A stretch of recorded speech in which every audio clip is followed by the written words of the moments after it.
আসসালামু আলাইকুম, ওয়েলকাম করছি রিয়াসাদ আজিম। ভিন্ন ধর্ম মতাদর্শে যারা শুনছেন সবার প্রতি আন্তরিক কৃতজ্ঞতা। যে আলোচনাটা করতে চাই আমার কাছে মনে হয় খুব ইম্পর্টেন্ট আলোচনা। আর মাত্র কিছুক্ষণের অপেক্ষা, আপনারা সবাই জানেন the grand final match between south Africa and India.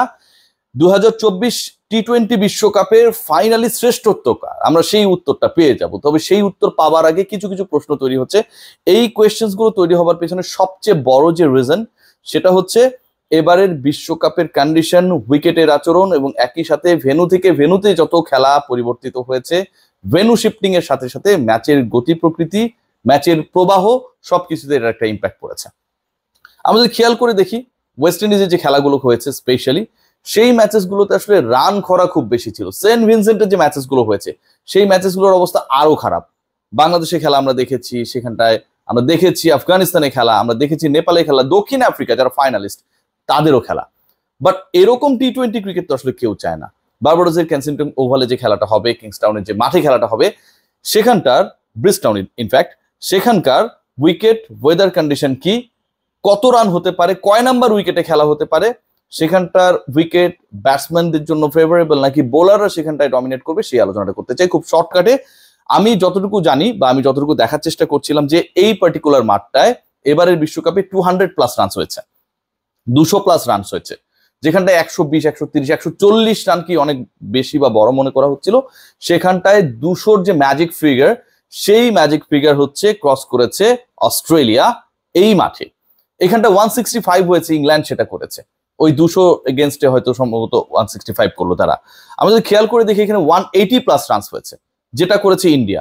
আবার মানে এমন ঘটনাও ঘটেছে যেখানটায় 108-10 রানেও কোনো কোনো দল প্যাকড হয়ে গেছে। মানে উভয় এক্সপেরিয়েন্স ইজ দেয়ার। কিছু কিছু দল খুবই ভালো ক্রিকেট খেলেছে, কিছু কিছু দল খুবই ডমিনেট করেছে, প্রতিপক্ষের বোলিং অ্যাটাকের বিশাল পরীক্ষা নিয়েছে, ব্যাটাররা এখানটায় খুবই ভালো ফ্লোতে ছিল।